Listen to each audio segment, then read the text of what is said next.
I'd now like to ask you to join me in welcoming to the stage the Director of the Forestry Division at FAO, Mr. Jimin Wu.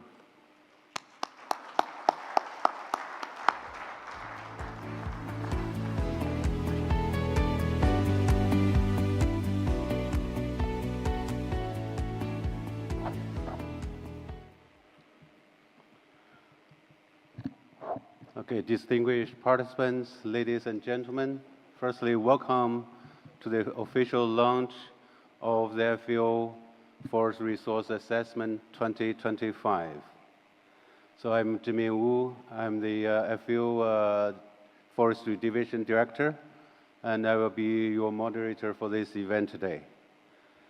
So let me begin by expressing our sincere gratitude and appreciation to the government of Indonesia for graciously hosting this official launch of FRA 2025 and also the GFOI Plenary. So we are deeply grateful for their warm hospitality and for the excellent arrangement made for this event. So today marks a significant milestone for FAO and for member nations working together to preserve and sustainably manage and use the world's forests. So FRA 2025 provides the most comprehensive and up-to-date information of the world's forest, their extent, the condition, the management, and all the goods and services they provide to people and the planet.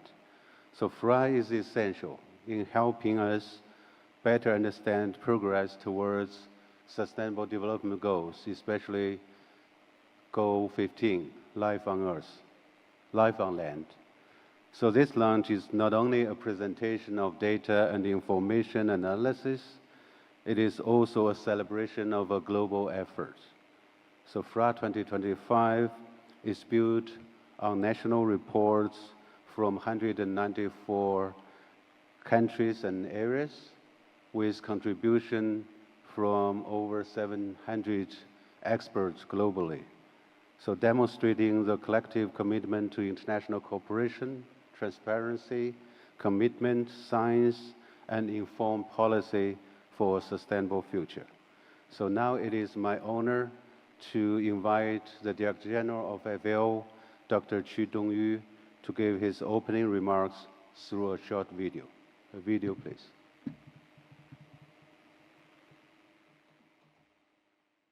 Excellencies, ladies and gentlemen, 80 years ago, at the very first conference of FAO, members were concerned about the timber for post-war reconstruction. They emphasized the need for updated information on the world's forest resources. Today, 80 years later, these concerns have expanded to the impact of the climate crisis, biodiversity loss, and sustainable provision of all the forest goods and services. More than 5 billion people use forests for food and medicine to improve their livelihoods. Over 2 billion people depend on wood and other traditional fuels for cooking. Forests are rich in biodiversity, important for healthy diets and resilient agri-food systems. We need up-to-date, transparent, and reliable information. This is why the Global Forest Resources Assessment is so important. This year's edition gathers information from the almost 200 national correspondents on the status and trend of the global forest resources. In total, over 700 experts were involved in compiling, analyzing, reviewing, and validating the data. I take this opportunity to thank all the contributors for their invaluable support. The results show that the deforestation continues, although declining, and wildfires, pest, disease, and extreme weather are affecting vast land of the forest. The report also shows that in many parts of the world, efforts to protect, restore, and sustainable use manage forests are increasing. Restoring degraded forest landscape have helped to address the climate event and to ensure the sustainable development. Using the comprehensive data in this report, we can work better together to promote the right policies and tools, build strong partnerships, and transform today's challenges into opportunities. Let's do better and more in the next 25 years.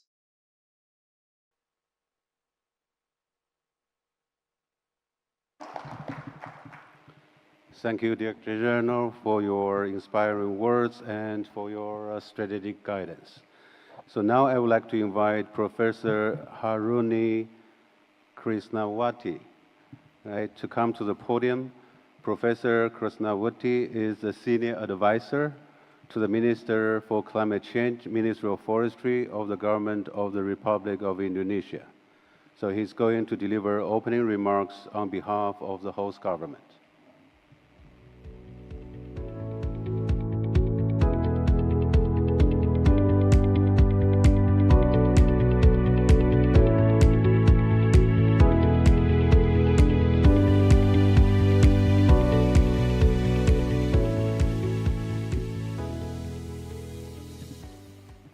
Assalamualaikum warahmatullahi wabarakatuh.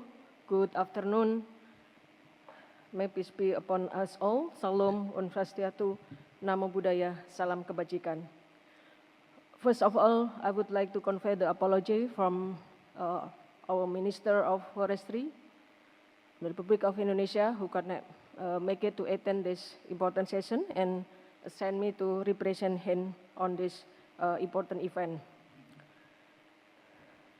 Excellency, Dr. Alue Dohong, Assistant Director General and Regional Representative for Asia and Pacific, FAO, and also our former Vice Minister of Environment and Forestry, thank you. Dr. Jimin Wu, the Director of the Forestry Division, FAO, Mr. Rajendra Alyal, FAO Representative for Indonesia and Timor-Leste, Mr. Willy Kisitalufuma, Head of the Forest Inventory Division, Ministry of the Environment and Sustainable Development, Democratic Republic of the Congo, Mr. Anssi Pekkarinen, Senior Forestry Officer for Forest Resource Assessment at the FAO,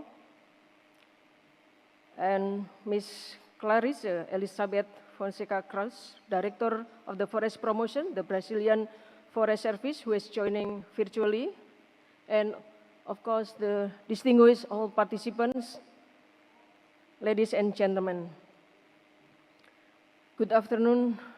On behalf of the Government of Indonesia, the Ministry of Forestry, it is a great honor for me to again welcome you all to Bali for the Global Forest Observation Initiative, GFOI Plenary 2025, and the launch of the Global Forest Resource Assessment 2025.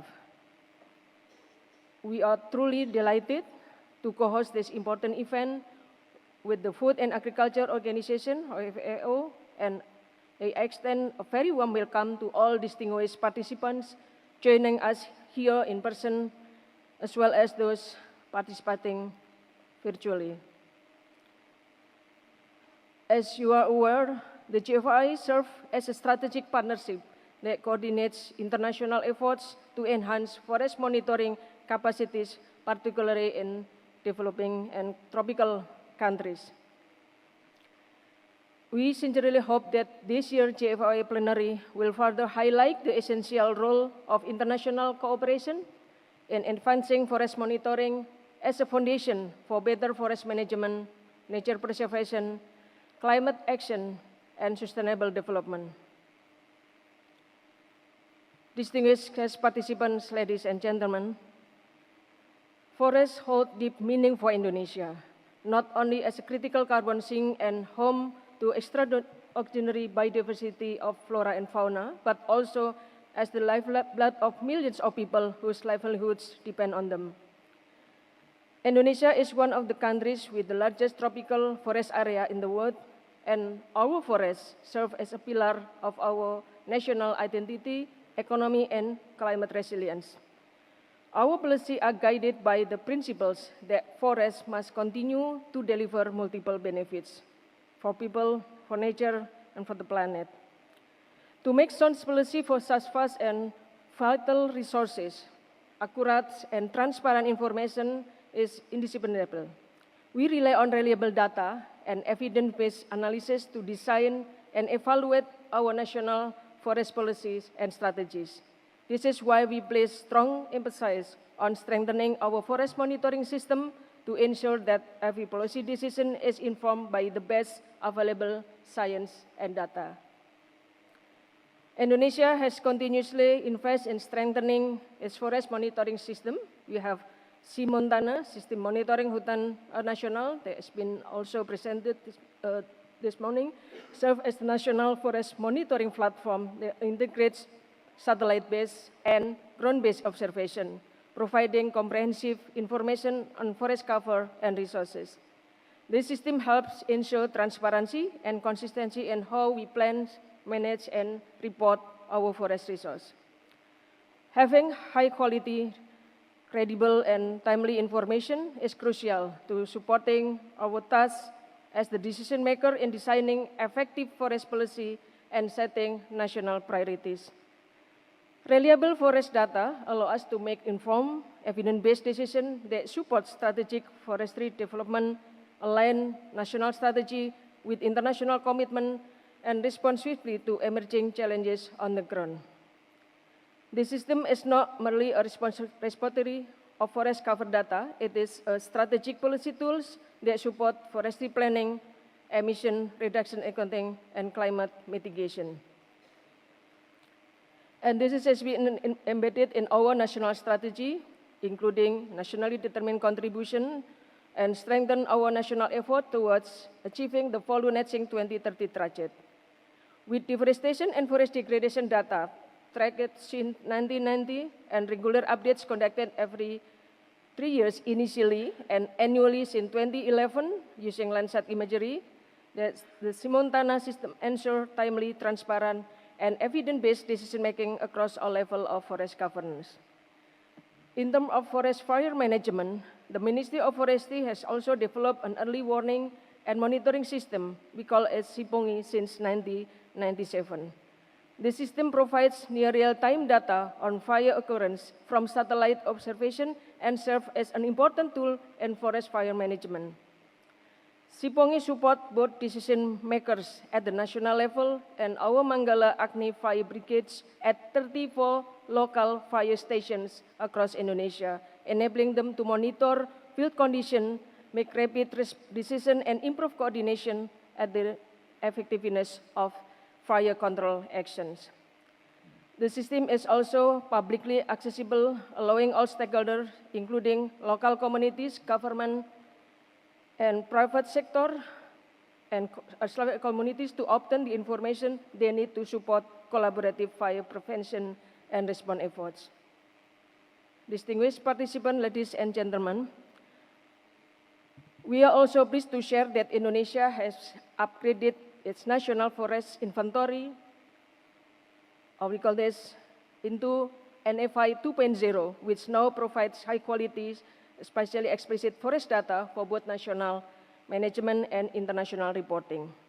Tomorrow afternoon, during Indonesia Side event, we will present this flagship system, Simontana, NFI 2.0, and SIPONGI, and share our experience and lessons learned. We look forward to further collaboration with our GFOI partners on data integration, capacity building, and innovation and forest monitoring that support global climate goals. We firmly believe that these systems are more than just technical instruments. They are also enablers of transparency, inclusiveness, and trust, which are key elements that ensure the credibility of emission reduction outcomes. We warmly invite you all to join our side event tomorrow afternoon at 15:30 in Grand Ballroom 1. Distinguished participants, ladies and gentlemen, we would like to take this opportunity to express my deepest appreciation to FAO for its long-standing commitment and consistency in producing the Global Forest Resource Assessment. Since its inception in 1946, forest resource assessment has stood as a country-driven process by the countries and for the countries, providing the most authoritative UN assessment of the world's forest resource and how they change over time. Over the decades, forest resource assessment has become an indissoluble global public good, a vital information source that enables governments, researchers, and communities to monitor, to plan, and to manage forest resources with consistency and credibility. The long history and methodological rigor of the forest resource assessment have made it a trusted global forest reference and a valuable source of information for policymakers, researchers, and practitioners worldwide. By providing consistent, comparable data, forest resource assessment helps us understand the global forest landscape and strengthens collective efforts to ensure the sustainability of this vital ecosystem. Indonesia has proudly participated in the forest resource assessment process since 2010, contributing transparent, accurate, and comparable data to the global community. We believe that forest resource assessment in synergy with our national system will continue to strengthen global collaboration and accelerate joint action to address climate change, combating deforestation, and biodiversity loss.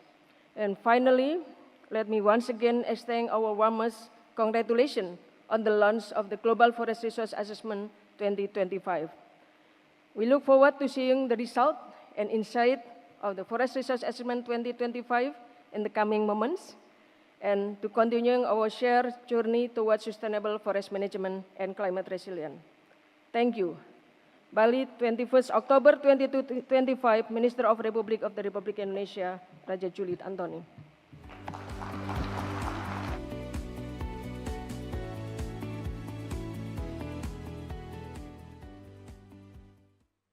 Next, I would like to invite our ADG, Alue Dohong, to the podium and to join us and to launch a video on FRA 2025.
excellent teamwork. So congratulations. So next, I would like to invite my colleague Anssi to go to the podium to present the main findings of FRA 2025. Anssi, you have the floor.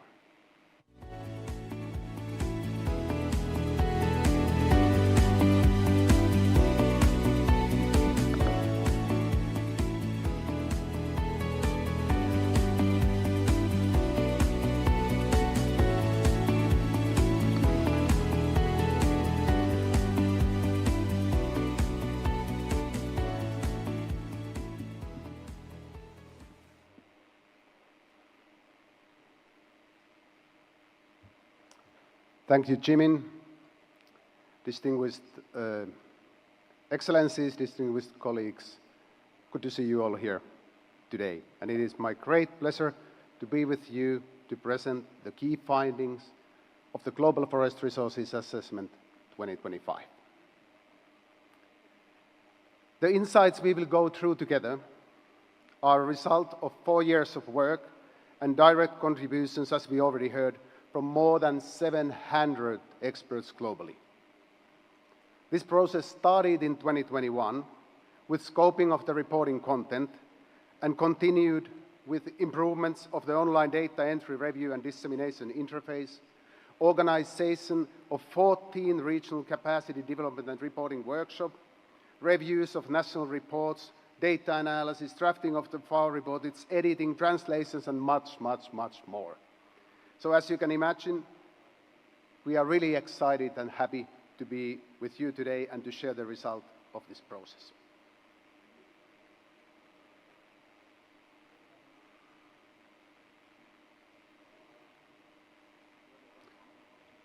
It seems that my remote... Oh, it is working. Thank you. So before we dive into the actual hard numbers, I would like to remind you of 2 key facts of the Global Forest Resources Assessment process, or FRA, as we know it. First, as we already heard, the results that will be presented today are based on country data reported to FAO by officially nominated FRA national correspondents. These experts have been responsible for coordinating their national teams, compiling the reports, and communicating with the FRA Secretariat in Rome. The reports prepared by these experts and teams cover 194 countries and areas, covering more than 98% of the global forest area. For the remaining 42 countries and areas, the reports were prepared by the FRA Secretariat as desk studies using the best possible data available. My second point is that each FRA is a standalone product which collects time series data. This means that during the reporting process, the countries and areas are encouraged to revise their historical numbers when new and better data become available. During the FRA 2025 process, we have seen great progress in many areas of data collection and reporting, and as a result of that, we'll now have a better picture of trends in forest resources and novel news to share. With that introduction, let us see what FRA 2025 tells us about the extent of forest and its changes over time.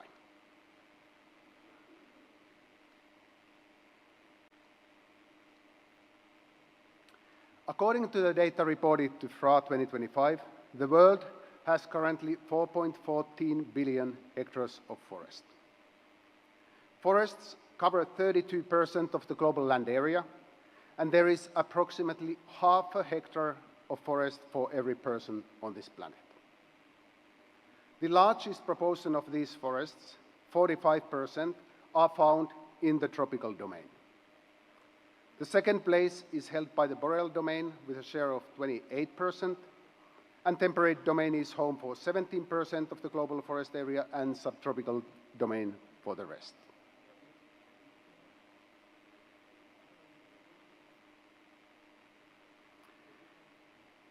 In the last 35 years, the global forest area has decreased about 200 million hectares. As you can see, the decreasing trend is apparent in Africa and South America, where the forest area also continues to decrease. In Europe, we can see a steady increase in forest area since the 1990s, and in Asia, the trend has been positive for the last 25 years. If you focus on the two rightmost bars of these regions, you can also see that both the rate of forest area decrease in Africa and South America and the rate of forest area increase in Asia and Europe have slowed within the last decade compared to the previous one. Finally, the time series on screen shows also that in North and Central America, the forest area has increased slightly, whereas in Oceania, there's a small decrease in the forest area within the last 35 years.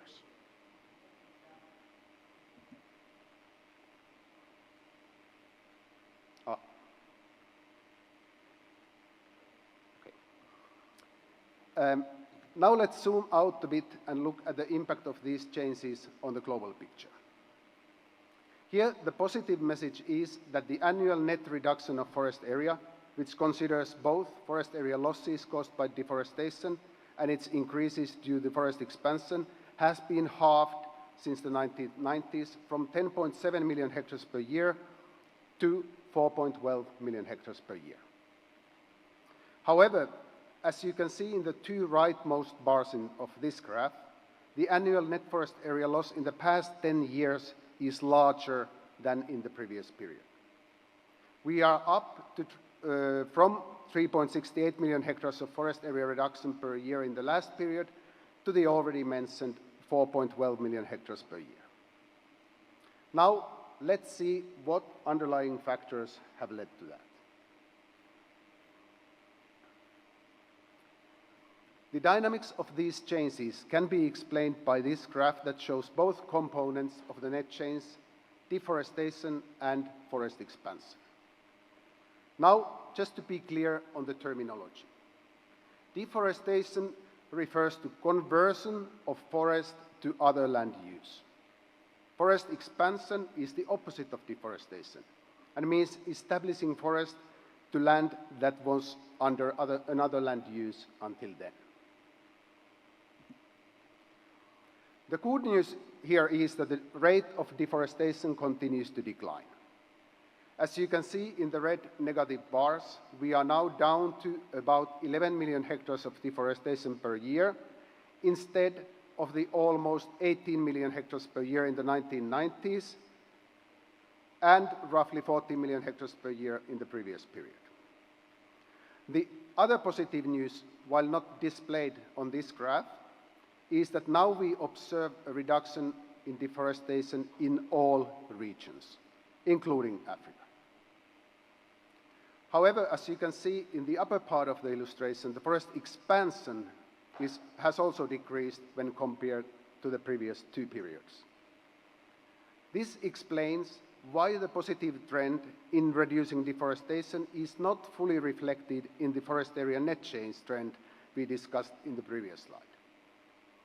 With the reduction in forest expansion, the impact of deforestation on the net change increases, and therefore we can now see an increase in the rate of net forest loss in the last decade. Now let's move on to a higher level of detail and see what kind of forest we have in different regions of the world and how they are changing.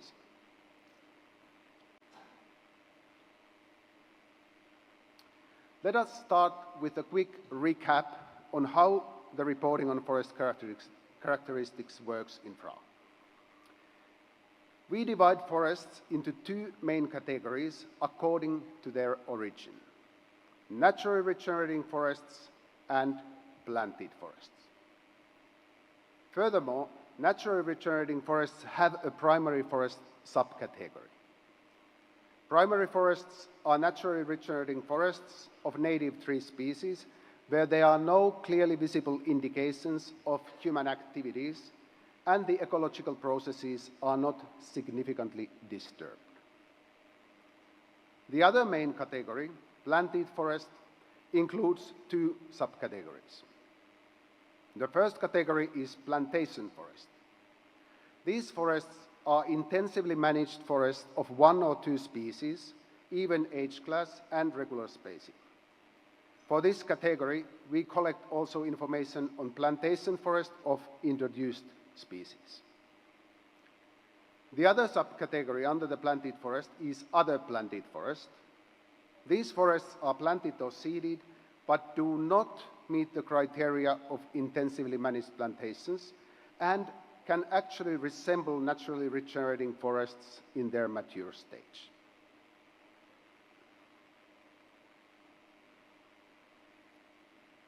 Let us start our review from the highest level of these categories. FRA 2025 results show that naturally regenerating forests cover the vast majority, 92% of the world's total forest area. The remaining 8% is divided equally among the 2 categories that we just saw, plantation forest and the other planted forest. But what is happening within these categories?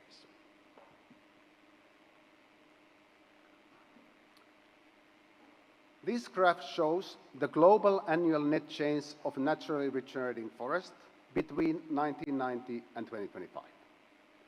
Their area has decreased by some 324 million hectares within this period, and the decline continues. However, the rate of net loss of naturally regenerating forest has been reduced by almost half over the last 35 years, and is now down from about 14 million hectares per year in 1990 to 2000 to 7 million hectares per year in the last decade. Now, let's move on to the status of and trends in primary forests. According to the data reported to FRA, the world has at least 1.18 billion hectares of primary forests. In other words, almost 1/3 of the world's forests fall within this category. When looking at the trend of primary forest area net change, we can see that while the loss of primary forest was increasing from 3.5 million hectares per year in the 1990s to almost 4 million hectares per year in the period 2000 to 2015, we now observe a substantial reduction in their loss rate. In fact, the countries reported that the net loss of primary forest has more than halved in the last decade and is now at 1.6 million hectares per year. We hope that this reflects the results of the ongoing efforts in conservation of these biodiversity-rich forests, and that the work done on improving the reporting on primary forest will confirm these results in the coming years. Now, let's move on to our other main category, planted forest. We already saw that they account for 8% of the global forest area, but how have they changed over time? This chart illustrates the trend in the area of planted forest from 1990 to 2025. And as you can see, their area has increased globally. It has also done so in all the regions, although not shown in this graph. In total, this increase has been 120 million hectares. But again, we can see that the rate of their increase has slowed down in the last 10 years. In fact, it is now half of the annual rate observed in 2000 to 2015. Outside of this graph, I would like to mention that the largest absolute area of planted forest is in Asia, at 146 million hectares, where this type represents 23% of the total forest area. This is also the largest proportion of any region. Now, let's dive into the subcategory and see that what kind of planted forests dominate in different regions of the world.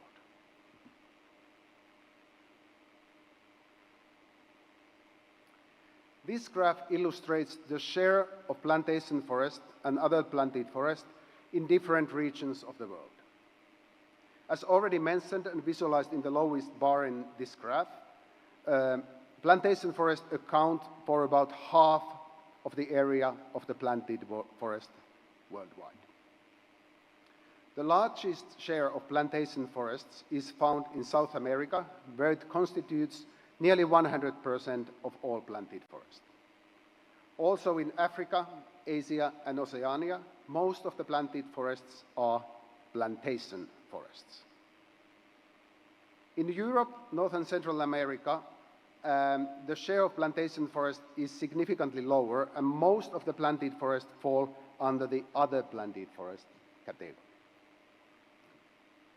FRA 2025 results outside of this graph show also that plantation forests are dominated by introduced species in all other regions but Asia. In South America, 95% of plantation forests are composed of introduced species. Now, let's move on to another set of key attributes that are closely linked among themselves: growing stock, biomass, and carbon. Before we look at the results of the stocks, let me remind you about something I said. Each FRA is a standalone product, and we encourage countries to revise also their past estimates when new and better data become available. FRA 2025 stock estimates are improved by many such updates, including from some of the largest forest area countries in the world. For example, the Russian Federation has calculated its stock estimates using the latest state forest inventory, which was completed in 2020. United States of America has adopted new national scale volume biomass estimators in 2023 and updated their entire FRA time series. In addition, countries including Canada, the Democratic Republic of Congo, and many, many others have updated their forest area estimates with better data. Now, let's see what these updates tell us. The analysis of the latest data indicate that the world's growing stock, biomass, and carbon are increasing. This graph focuses on the regional and global trend in the forest growing stock, or in other words, volume of the living trees. As you can see, there was a decline in the growing stock from 1990 to 2000, but from the year 2000 to 2025, the global forest growing stock has increased steadily and by about 6%. This global trend is a result of different regional dynamics. As you can see in the low brown, maybe it's brown, and the high red parts of these bars, the total growing stock in Africa and South America has decreased over time. In Asia, North and Central America, and in Europe, we can see a clear increase instead. Now, let's look at this in a bit more detailed way. The total growing stock trend is a result of dynamic of two factors: forest area and stock density. As you have already seen, the global forest area has decreased over the past decades. How is it then possible that the growing stock has increased? This graph helps us to address that question. As you may recall, our regional data showed that the forest area has increased in the past decades in Asia, in Europe, and in North and Central America. That increase, combined with an increase in the growing stock density in those regions, which you can see here, explains most of the global growing stock increase. In addition, the stock density increase in South America, and to a lesser extent in Africa, has compensated for part of the stock losses resulting from the reduction in forest areas.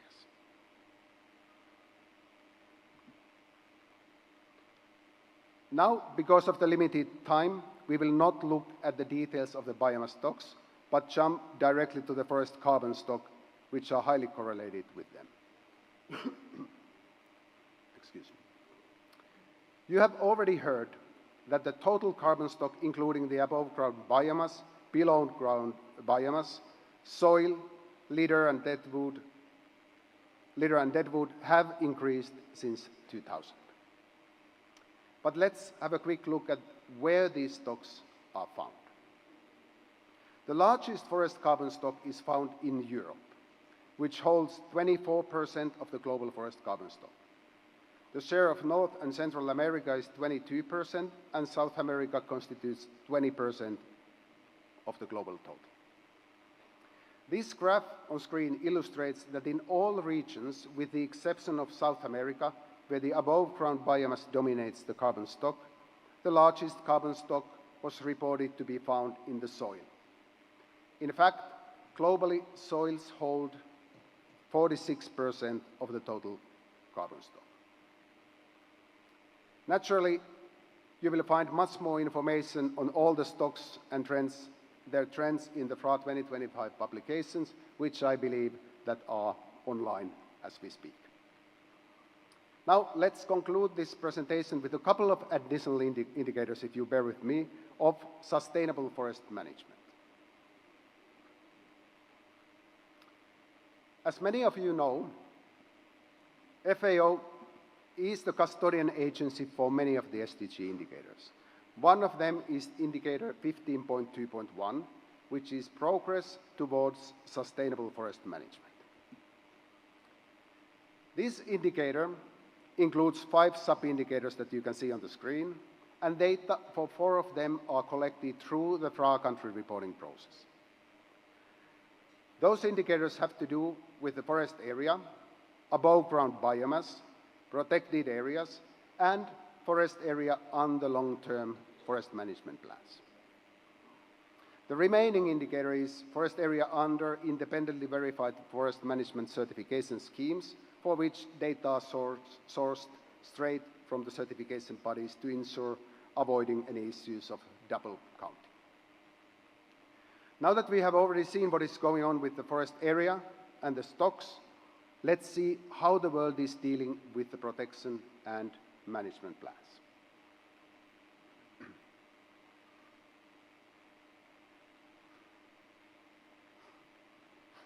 The area of forest within legally established protected areas worldwide is estimated at 813 million hectares, which is about 20% of the global forest area. Asia has the largest share of forest in protected areas at 26%. Among all the countries in the world, Indonesia has the second largest area of legally protected forest areas. Globally, the area of forest in protected areas has increased by some 251 million hectares since 1990, and while the rate of increase has slowed down over the years, the protected area is still increasing or remaining stable in all the regions of the world, as illustrated in this graph.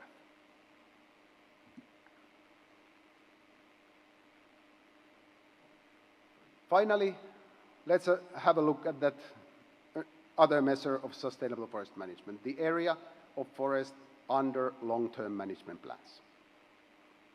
The forest area under long-term management plans has increased in all regions. Globally, it has increased by 365 million hectares since 1990, and is now reaching 55% of the total forest area of the reporting countries and areas. Europe has the highest percentage of forest under management plans at 94%. And as you can see in this slide, the share of forest having a long-term management plan exceeds 50% also in Asia and North and Central America.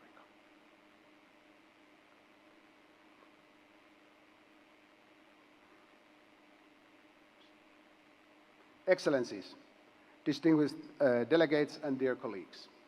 This concludes my presentation on the FRA 2025 key findings, and let me just finalize with a few conclusions.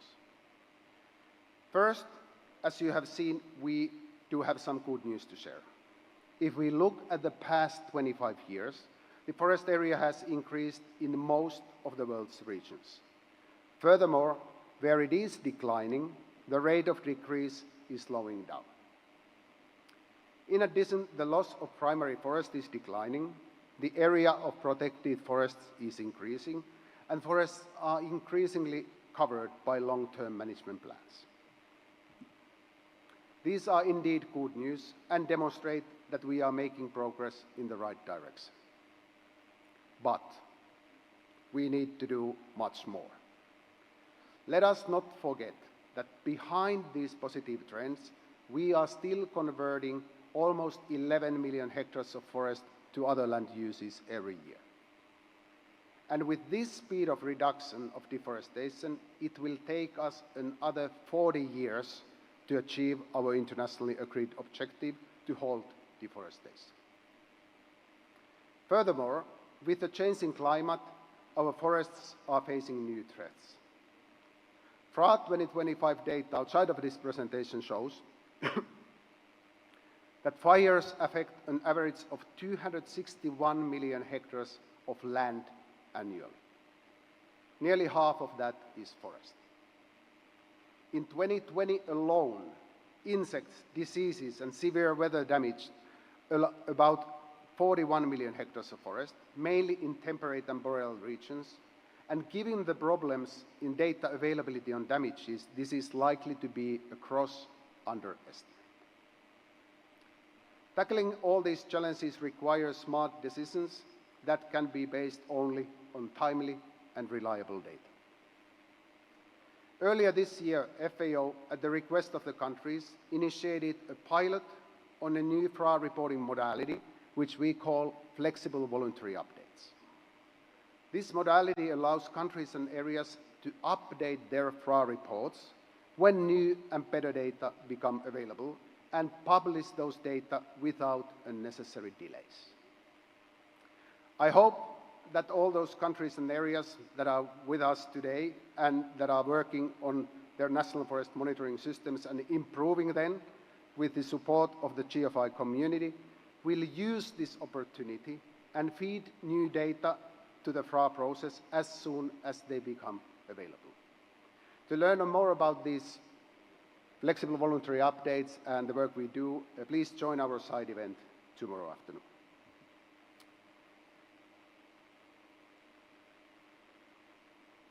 Finally, I would like to thank our resource partners, European Union, Global Environment Facility, as well as the governments of Norway, Finland, and Switzerland for their invaluable support that make this process financially possible.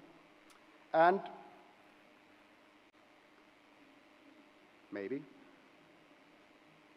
I would like to express my sincere thanks on behalf of the FAO to all FRA national correspondents and other experts who have supported this process, including my wonderful team at the FAO. Thank you. You want me to go on stage? I will have to go. Oh, okay.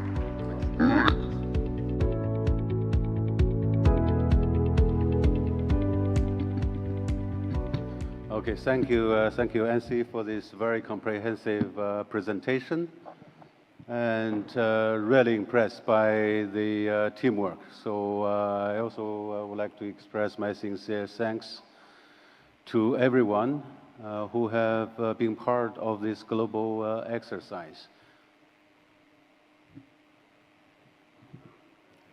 Okay, now let's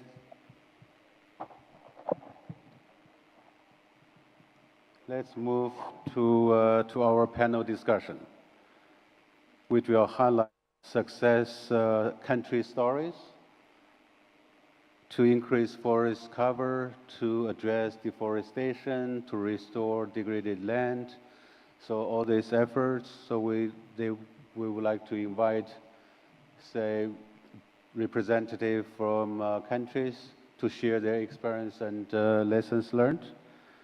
So today we are honored to have with us representatives from 3 important tropical forest countries, Brazil, the DRC, and Indonesia. So these 3 countries account for a significant share of the world tropical forest. Well, basically it's 10 plus 3 plus 2, so it's 17% of the total forest area of the world. So if you're talking about tropical forests, so more than 30%. So they are playing a critical role in leading the world actually towards sustainable management of the tropical forests. So please join me in welcoming to the podium our distinguished panelists, Mr. Willie Kisata Lufuma, Head of the Division of Forest Inventory at Ministry of Environment and Sustainable Development, Democratic Republic of Congo, and FAO National Correspondent.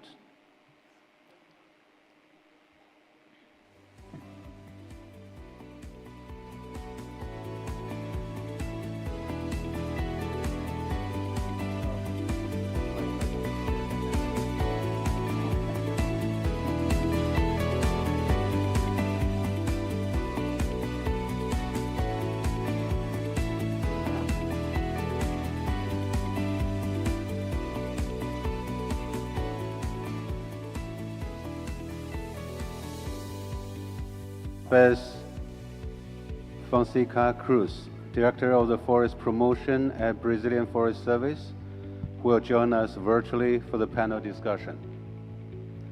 And Professor Krisnawati from Indonesia Ministry of Forestry, who we already introduced. Please.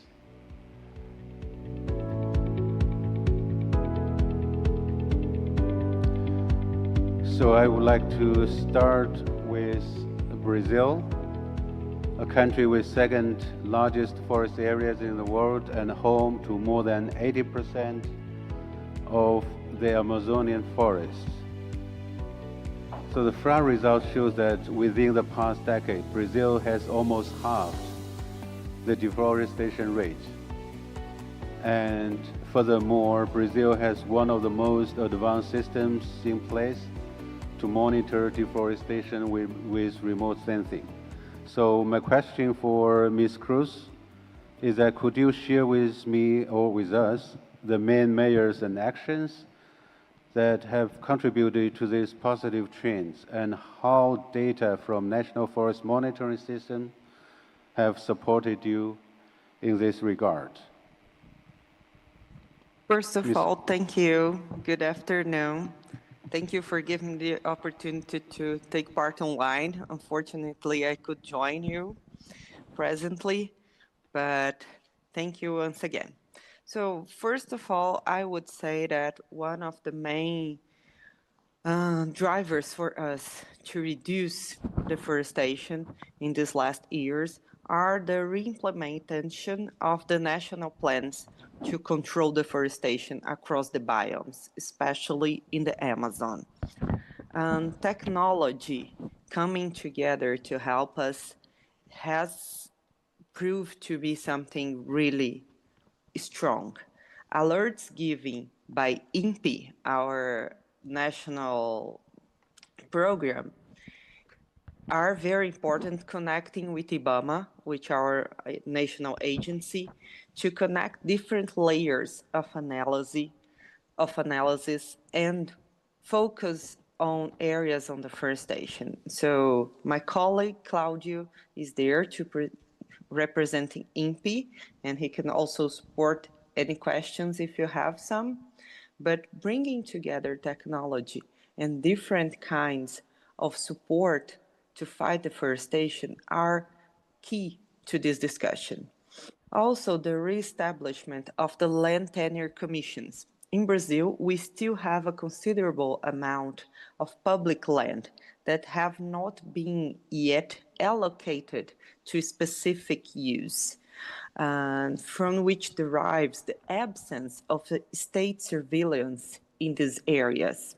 So they are easily grabbed areas. So having this information and reestablishing the commission which are allocating specific use for these lands are also key to this discussion. So we can discuss on new protected areas, on new indigenous people areas, or concessions area for forest management.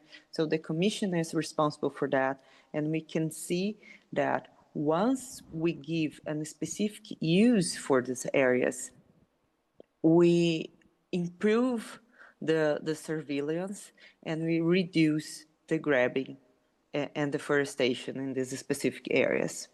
Also, associating with subnational representatives as state and municipalities representatives, financing them to have a specific monitoring together with the communities is also proved very useful in this discussion for deforestation.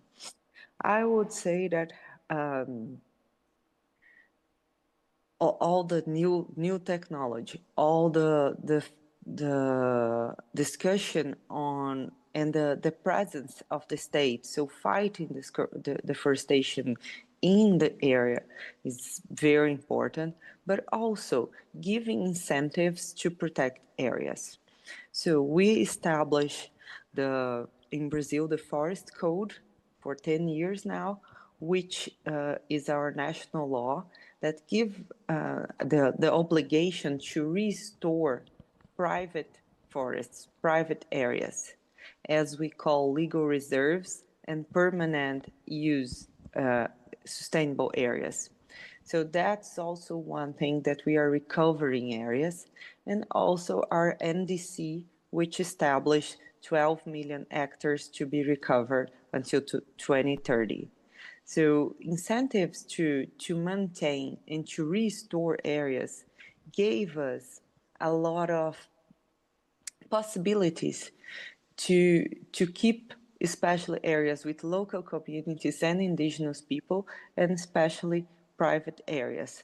I would say these are the main points that helped us to decrease deforestation in the last years. So we have a new tendency on our graphics to reduce deforestation. So, and I think that would be it for now. Thank you.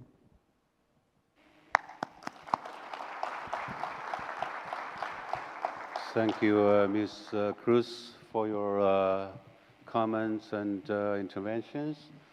Basically, I think I personally was very impressed by actually the great efforts of the Brazilian government, different stakeholders in Brazil, including our, say, Brazilian Forest Service, in addressing this issue and also setting up very ambitious targets, including this productive restoration of 12 million hectares by 2030.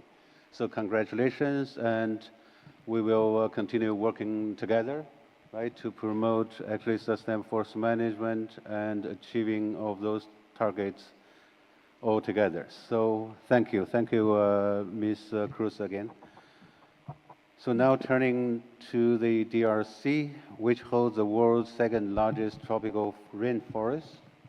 The DRC has developed national forest monitoring system and advanced sustainable forest management plans, and also promoted forest-based solutions to climate mitigation and adaptation.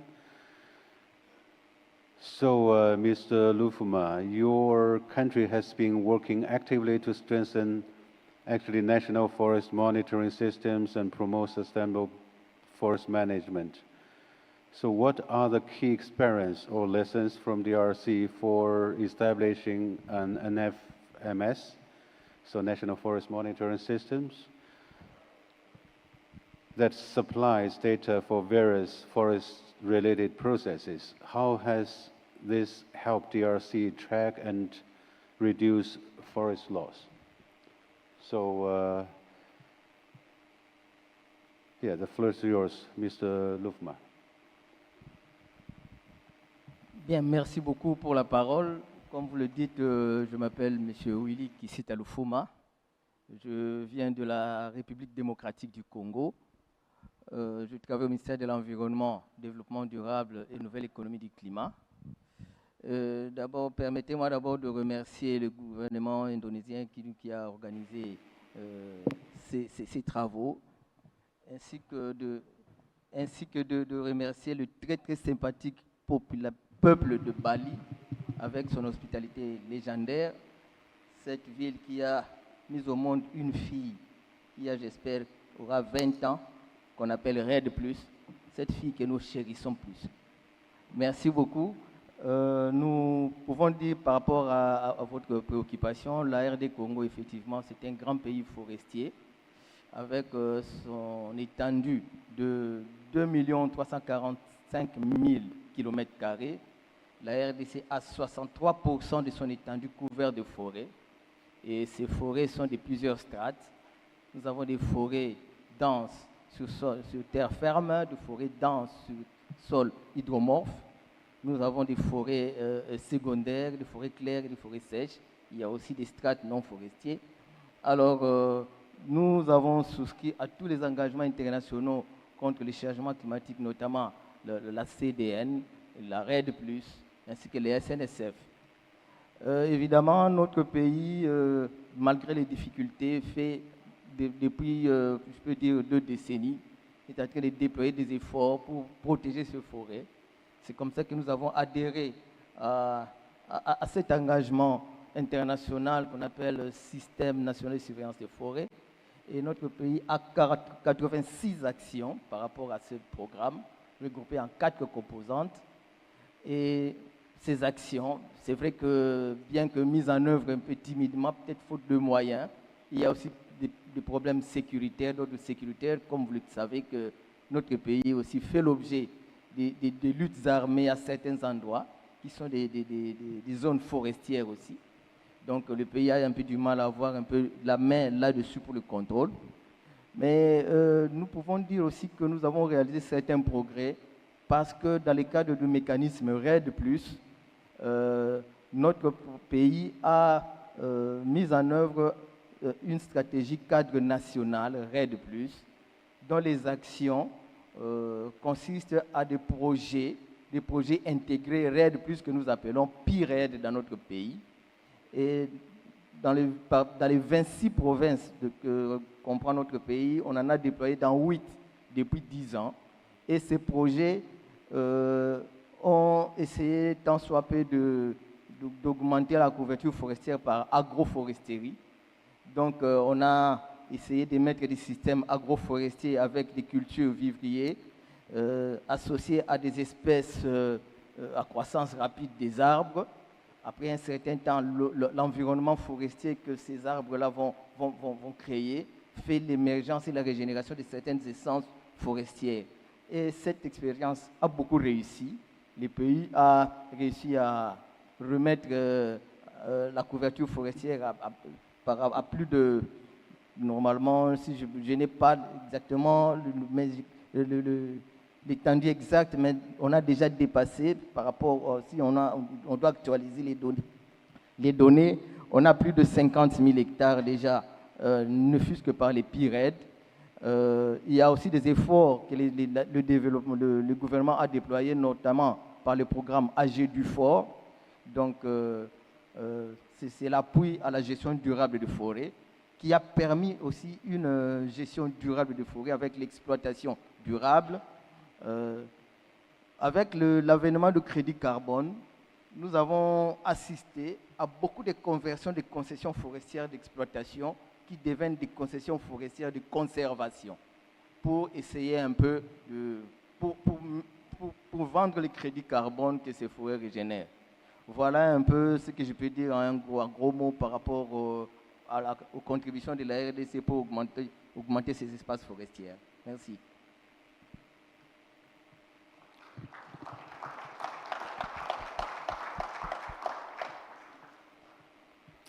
Okay, thank you.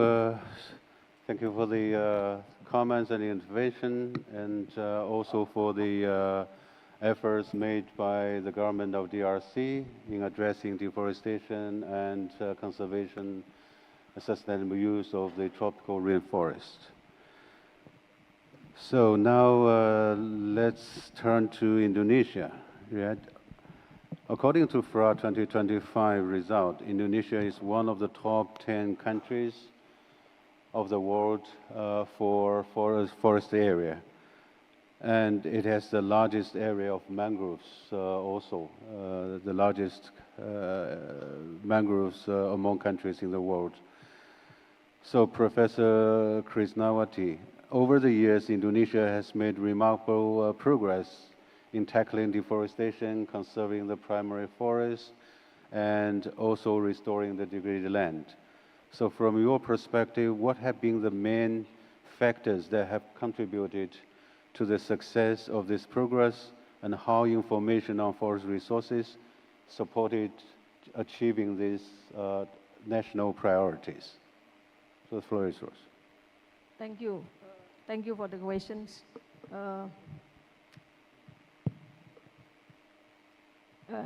Thank you for the question. Indeed, the Indonesian progress in reducing deforestation and forest degradation, as well as improving the forest management, has been the result of several key factors working together. The first is about that there has been a strong commitment, a strong leadership from the highest level of the governments. This has been reflected in our national commitment strategy. As we know, the forestry sector in Indonesia has been the most or the significant sector for reducing emission. That was reflected in our national long-term strategy, and we have a national program we call Indonesia Follow Net Sink 2030, in which put forestry sector to become the net sink by 2030, and we put the what we call is the strategy, including how we reduce the deforestation and forest degradation rates, and how we manage the forest sustainably, forest conservation, and also rehabilitating forests and lands, and how we control forest and fire. And the second is about the we strengthen the forest governance and law enforcement, including moratorium on new permits on natural forests and peatlands. And we have a program on a large scale area for rehabilitation, including peatlands and mangrove. And of course, we have program we call social forestry, give the community access to manage the forest, and is also one of how we engage the community who live and surrounding the forest to manage and to conserve the forest. And third, I think the most important thing also, the decision that we made has been supported and guided by the data, science, and technology, and has been presented previously with our Indonesian colleague from the Ministry of Forestry, actually, that we developed the national forest monitoring system. We have national fire monitoring system, how we control, how we identify the area that need to be restored, need to be managed, and also how we track the deforestation threats, how we identify the hotspot, and how we need to plan the intervention effectively. So this is kind of factors. I think, of course, there is other things, but the three main factor is from leadership and commitment, and improving the forest governance and law enforcement, and all that is supported by the science and data technology. And yeah, we have, I think, all colleagues who are sitting in the front is mostly working on the developing the forest monitoring system. So it has been great to support the high level how we should plan, how we should manage our forest effectively. Thank you.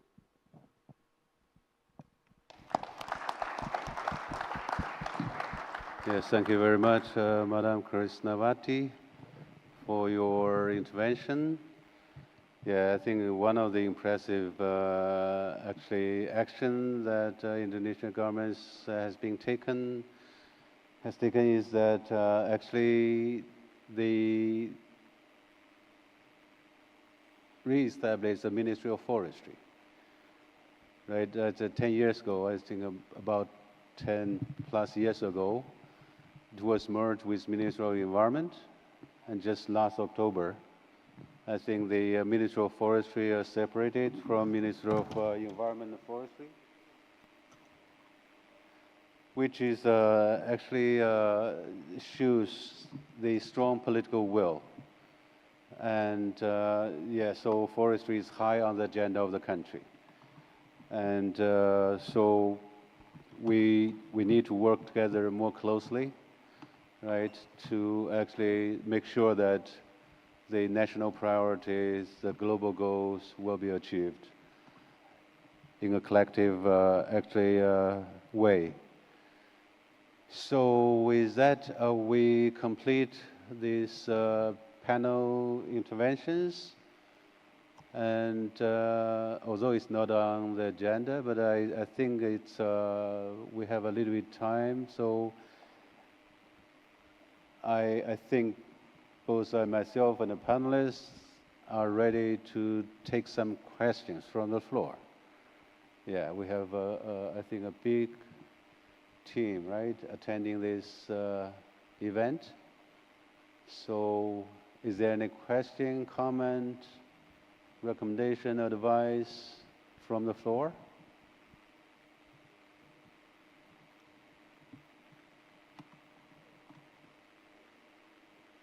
Okay. I see hands raised. Please introduce yourself before answering the questions. No, before raising the questions, please.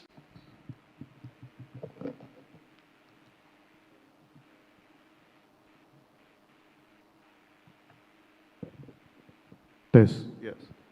Thank you. I would like to direct this question to the senior advisor, to the minister. Thank you, Ibu Sahli, for the presentation. My name is Ino Samuel Joseph from Indonesia.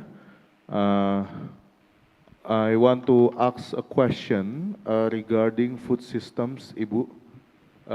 So we all know that currently there has been increasing conversation. When I joined the UN Food System Summit +4 Asia Pacific meeting in Bangkok also, along with FAO, we discussed this, where there should be an inclusion of the food system indicators within the NDC 3.0. So I just want to ask from Indonesia's perspective. I want to brought this question since the last session, but there's no opportunity, so I'll just ask it now. What will be Indonesia's perspective in increasing the narrative of food systems, sustainable food systems transformation, especially food systems that are coming from the forest industry, you know, considering Indonesia's priority commodity in the forest industry. So I think that's just it, my question, and how can forest observation support this? Thank you.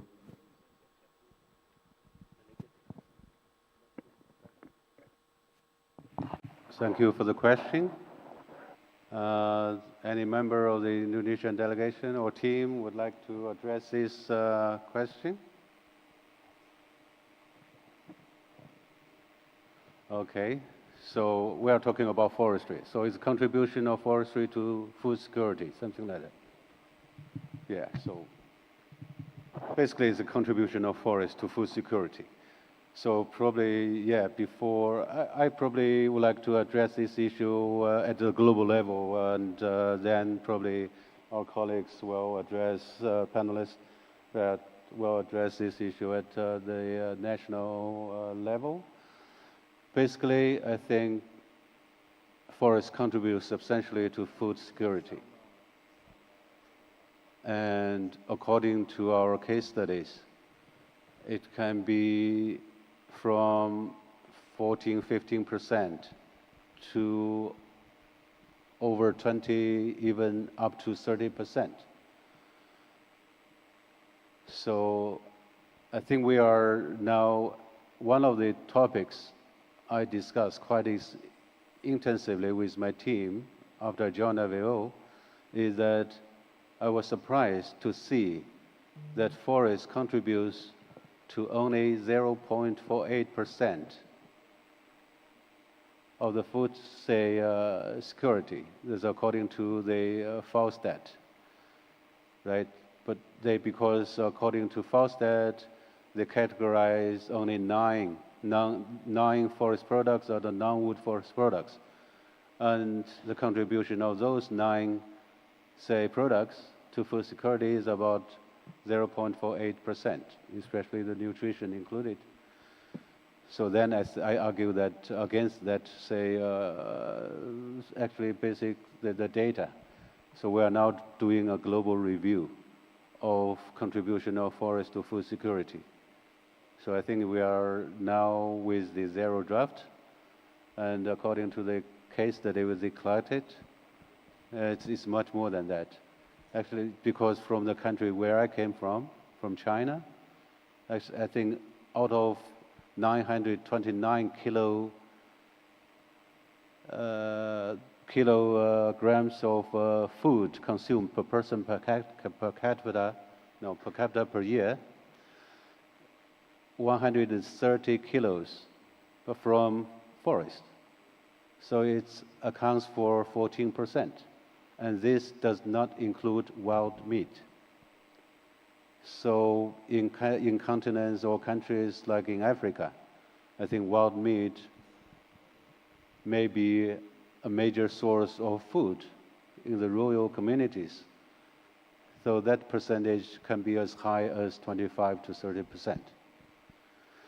And so with that, I think we are working with members and partners to ensure that I think despite of these statistical issues, we need to actually show the real picture and to present the real picture of forestry, the contribution of forest to food security.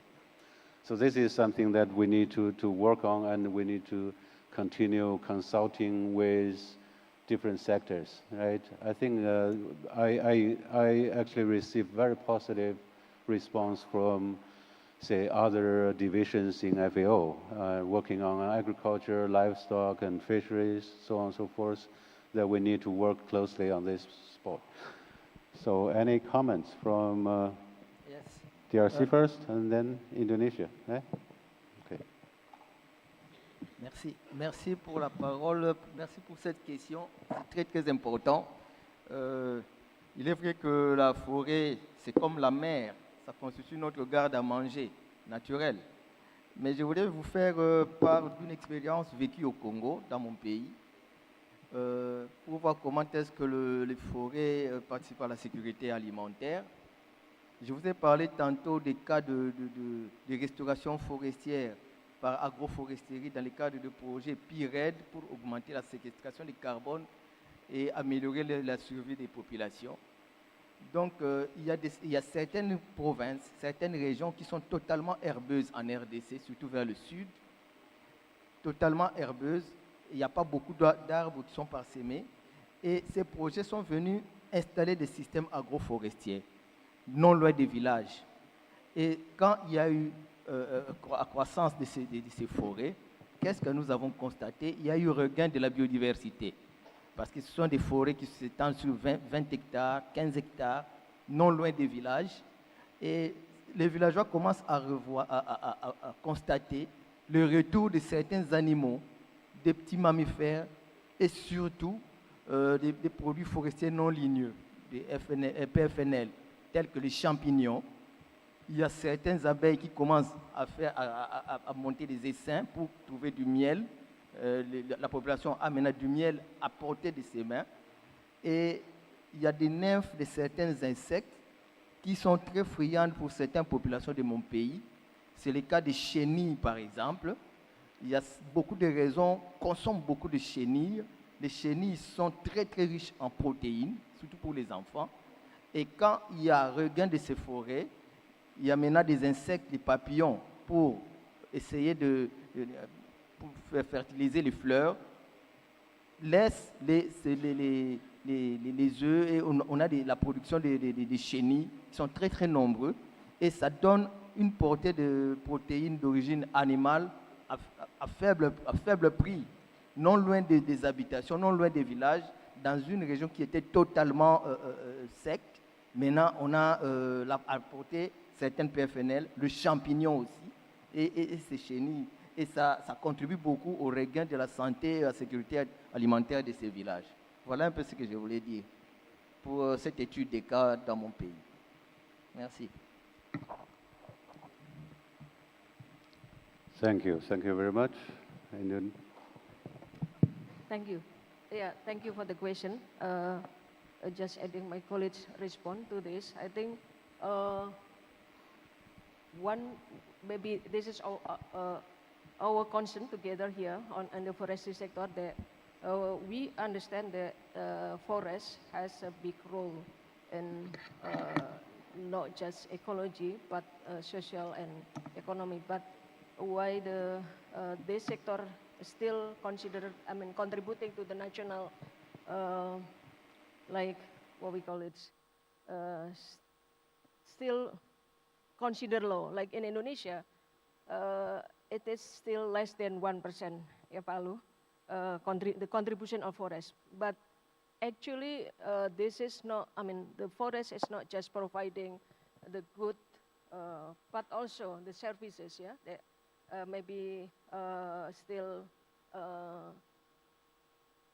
we cannot, even though the methodology in evaluating or in assessing this is already no exist, but in fact, they still classified that this is not part of the result from forestry sector. I think the similar thing that you mentioned in your country. And now, I think we now try to sit down together with the ministry, the other ministry, who actually work on land. Because, for example, one of the products, we call this generated from plantation forest, called pulp and paper, not categorized as part of the product in the forestry sector, but this goes to industry sector. And this is also similar thing when our protection forest, our natural forest, our national park actually provide the ecosystem service like ecotourism. This is not recorded under the forestry sector. It is recorded under pariwisata, ecotourism, yeah, ecotourism sector, which is a bit unfair, yeah, because we have done a lot. And then what we are doing right now is we try to look at on the classification, how actually the products has been classified. At the current classification, it seems that maybe FAO can take a role on this as the global, working on the global countries, because like what we are having right now in the National Statistic Agency, which actually using like global classification. We call this klasifikasi baku lapangan like Indonesia, which is actually come from the global global standard. And the only products that can be recorded as under the forestry is only for timber and non-timber forest product, which is other ecosystem service that you mentioned under forest resource assessment will not be recorded under the forestry, including we mentioned like we have like carbon stock, we have other ecosystem, water regulation, biodiversity. It will not be recorded under until the classification changes.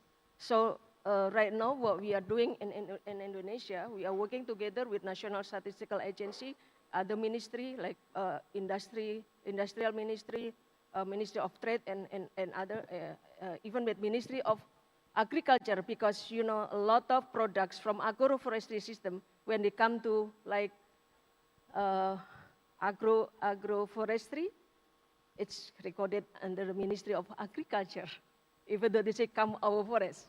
So this is a bit unfair, and Pak Alu know better how we struggle and discuss to convince that to the Ministry of Finance, Ministry of Planning Agency, the forestry sector is very important, yeah, very important, and we are conducting a study, Pak Alu, conducting a study to convince, to prove that the forest actually is not just result from timber and non-timber forest product, but also the other ecosystem services that should be put into account, like biodiversity services, ecosystem services, water regulation, carbon stock, ecotourism.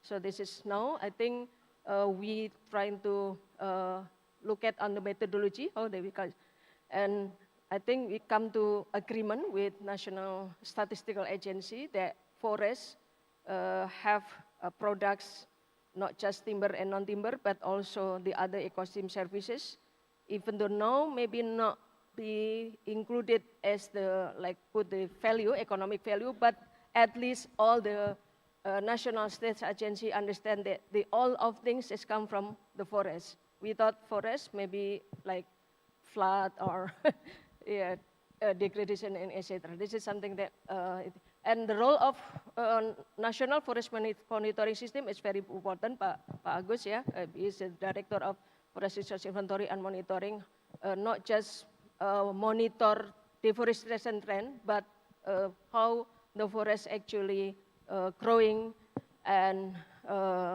what type of non-timber forest product, not just timber, not just growing stock, but also the very potential non-timber forest products need to be inventory as well.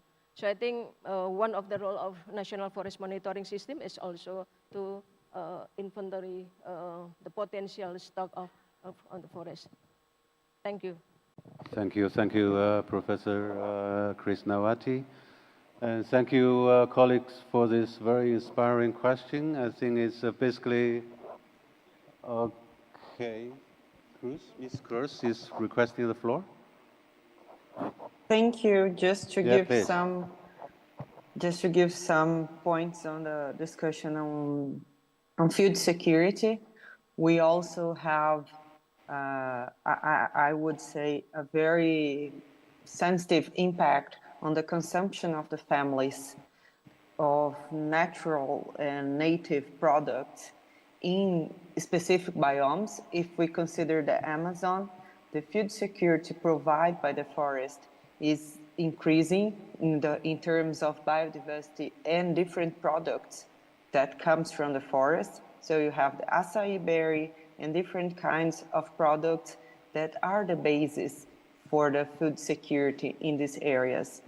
We also have national programs for the school food supply that connects with the specific production of these areas. And we have to take in mind that that comes also from the forest. And especially, as the professor said, the water supplies. So the ecosystem services provided by the forest, as in terms of water security, that's also one point that we have to realize for food security in long term. So that's one thing in Brazil that we are studying these days in our inventory. When we do the inventory, the National Forest Inventory, we also have socioeconomic views. So we have a questionnaire on the socioeconomic use of the forest, and we updated to have specific questions on food security coming from products from the forest. So that's one issue that we might report one day in our FRA, since we are collecting data from now on. That would be my point. Thank you. Thank you, Ms. Cruz, and also very impressed by actually the national program on productive forest. So it's also working on this, I think, fruit trees and agroforestry, everything. Similar practice in Indonesia, right? So I think basically forests contribute directly and indirectly to food security. Directly through providing the forest food, right?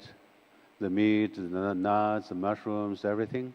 Indirectly by providing this kind of, say, ecosystem services, right? Like, say, water conservation, and even like in the agroforestry systems, right? The farmland short build can reduce the wind speed up to 30%, right? And crop yield can increase by 10% with this, for example, this well-planned, well-designed and implemented farmland short build systems. So we need to work on this, and we need to increase actually the contribution of forests to food security, because we are still having, say, 673 million people going to bed hungry every day. So I think contribution of forests to food security is a vital task for the foresters, right? So forest is multifunctional, right? We need to take a balanced approach, right? A balanced approach of productive and protective functions of forests. And this is our actually new challenge. So I would like to take one more question, if we have. Yeah, I see hands raised, the back row.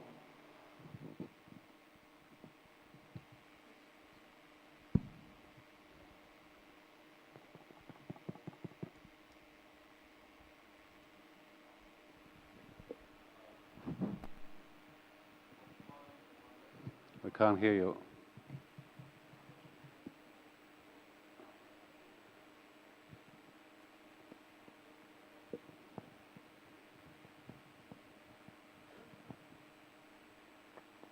First of all, congratulations to all the organizers. It's a lot of hard work that has gone on for the last so many years. I'm Anup Singh, Director General, Forest Survey of India, and a very little bit of contribution we have also done to the Global FRA report, where we have got colleagues who have worked with us.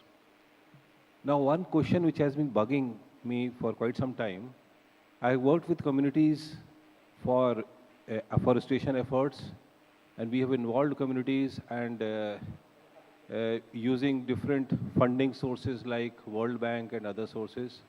We have motivated them.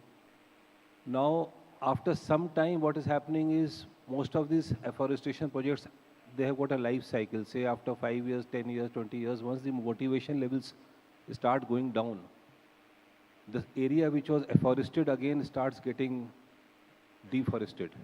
So sustaining it is a very tough thing. Now what I am learning, I'm learning new things. I'm learning that carbon credits are something which are probably there for all times to come. And carbon market is also picking up, and there are a lot of people who are, for various reasons they are trying to buy it.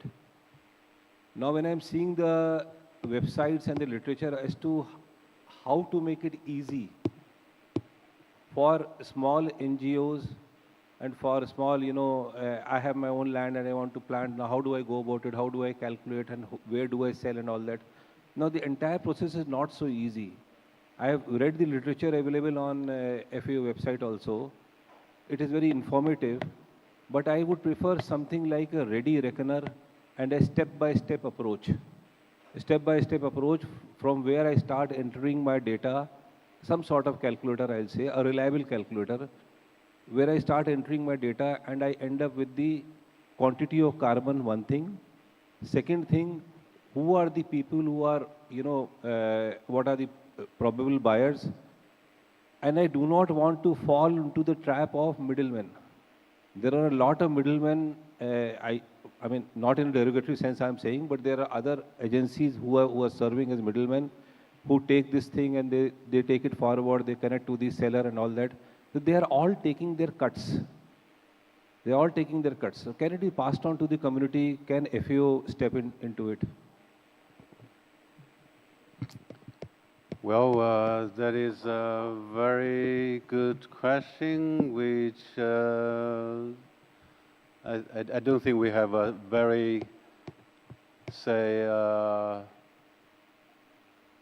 positive, immediate answer. But I think the carbon market, carbon credit, I think everybody is talking about this. But from the local community point of view, I think it's still a little bit far away. And I think what we are doing now on this carbon market and carbon credit sort of issues, especially through these overseas development assistance programs, that we can only do the pilot, the trial, so cannot actually scale up this kind of practice.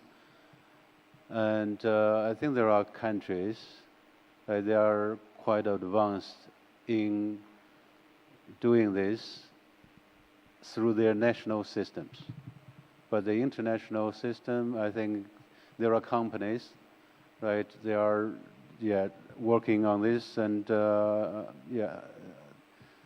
quite some time ago, one of my colleagues working for, say, carbon credit company, asking me, what do you think about the future of the global carbon market? Right, they are, say, wondering and they are hesitating whether how far they can go. So I think even from the, say, private sector point of view, this is still something that they don't have, say, a very clear future and direction. So I think, firstly, on the conservation and protection, sustainable use of the forest resources, the government is on the driver's seat. And any foreign aid program and funds and money, I think those are to provide support through actually this kind of pilot trials, demonstration.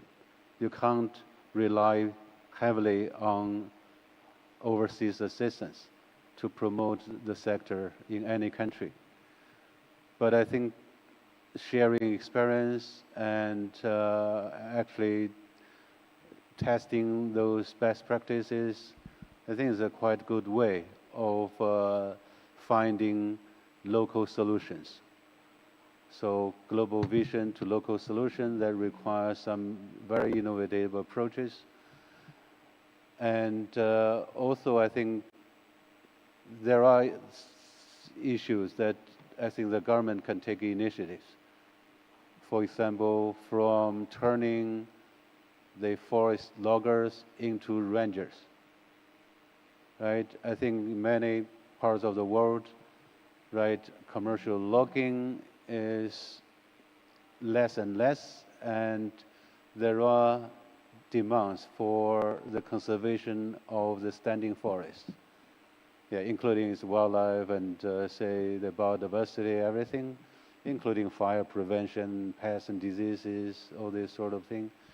So in some countries, they turn this kind of, say, forest workers who used to cut the trees to produce timber into forest rangers to take care of the forest so that they can earn a living. I think we are, for example, the Sustainable Wildlife Management Program we are implementing in Africa. We are hiring the villagers to be the rangers, right? And they are, say, working for the program and get paid for monitoring the movement of African elephants, for example, right? And to avoid human-wildlife conflicts. And they work with the villagers and local communities to make sure that this, say, the wildlife are managed, say, in a proper way, and the villagers are, say, in a safe situation. By doing so, they get paid so that they can sustain their livelihood, and they sometimes also support family members to go to school and so on and so forth. And then I think this has been a very successful experience.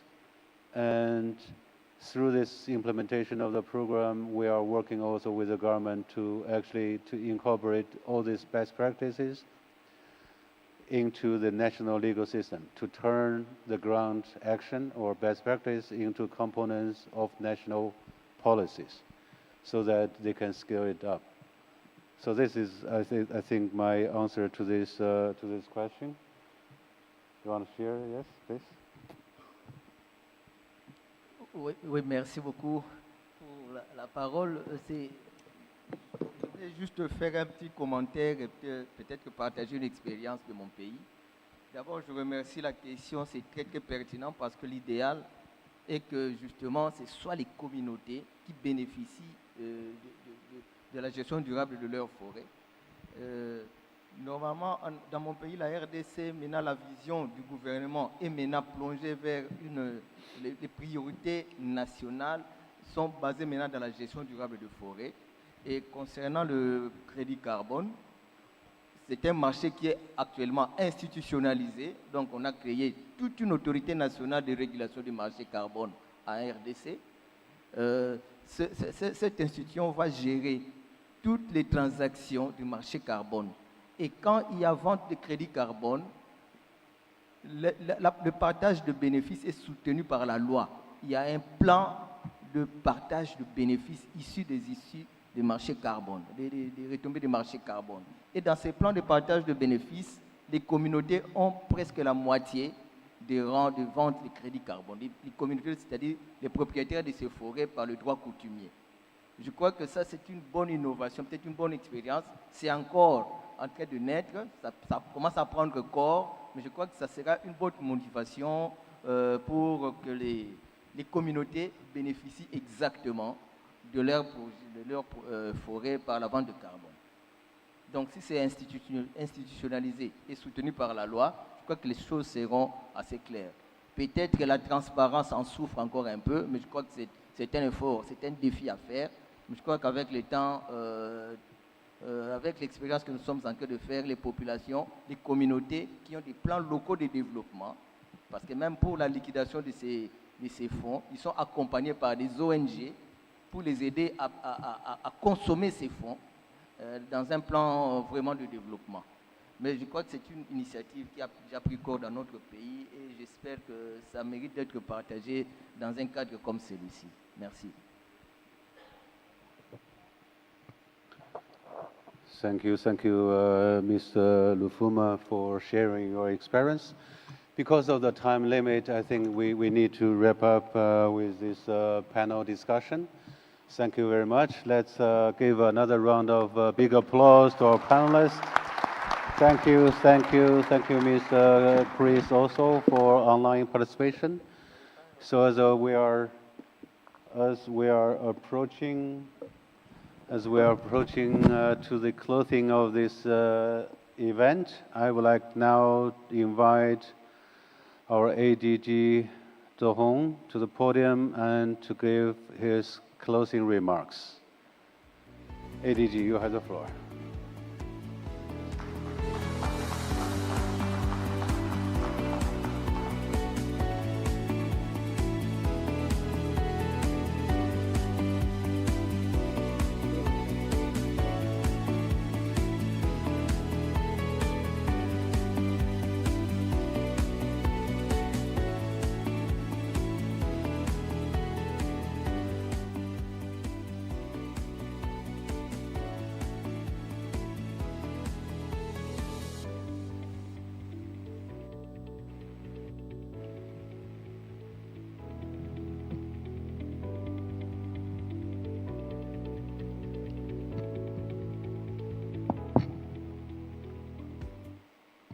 Done?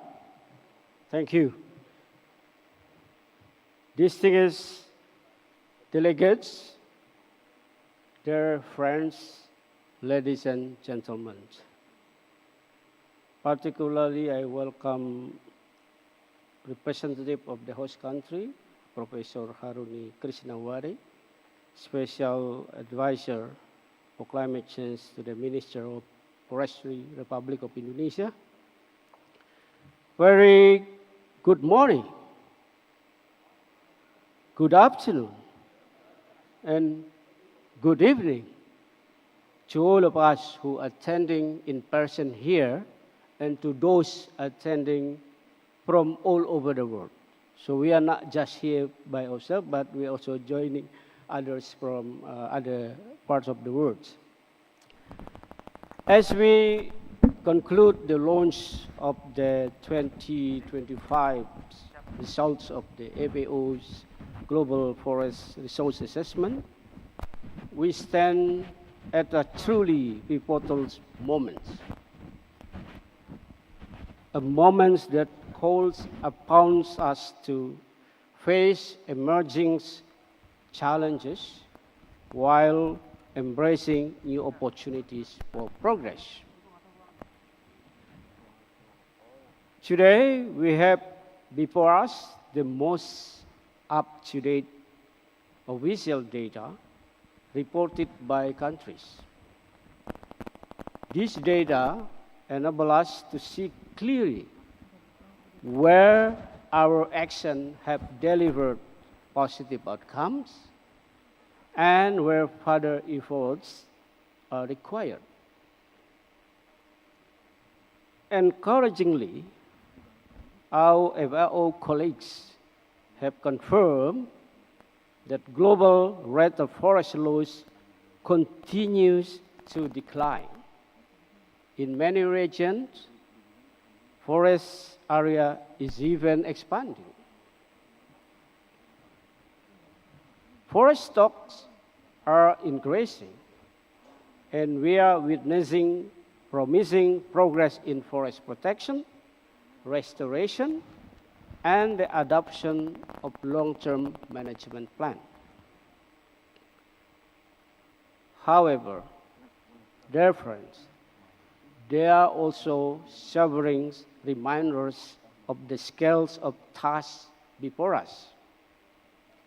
Forest fires, storm, and other forms of damage continue to affect vast areas of the world's forests. In some countries, such as Canada, recent wildfires have burned areas up to 5 times larger than historical average. Elsewhere, insect infestation have increased nearly tenfold compared with level before year 2000, leaving ecosystem under severe stress.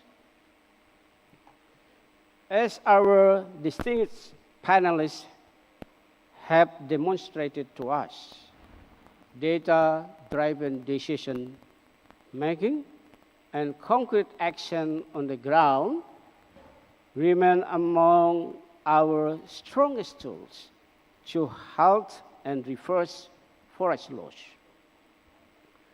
Reliable, timely, and transparent data are more than statistics. They are the foundation for effective anticipation, adaptation, and action in the face of growing challenges. Can you hear it? Oh, still okay. Dear friends, while we can take pride in the progress achieved, our work is far from complete, and much work remains ahead. So let us build upon the insights, experiences, and inspiring examples shared during this event. This week gives us an invaluable opportunity to strengthen our forest monitoring system, to enhance data sharing, and to deepen our partnership that unite us in purpose. Together, let us unblock the full potential of the world's forests so that they may continue to sustain biodiversity, livelihood, ecosystem services, and life itself for generations to come, specifically. Finally, please allow me to use this opportunity for and on behalf of FAO to express a sincerely thank you to all stakeholders, notably government partners, donor countries, international organizations, scientific communities, and so on, and particularly to my colleague, Forest Division at FAO, under leadership of Dr. Wu Zimin, to making our launch of Forest Resource Assessment 2025 happen as we today. So again, thank you so much for all your kind participation, contribution, and thank you. Have a good morning, good afternoon, good evening, and whatever. Good night for all of us. Thank you.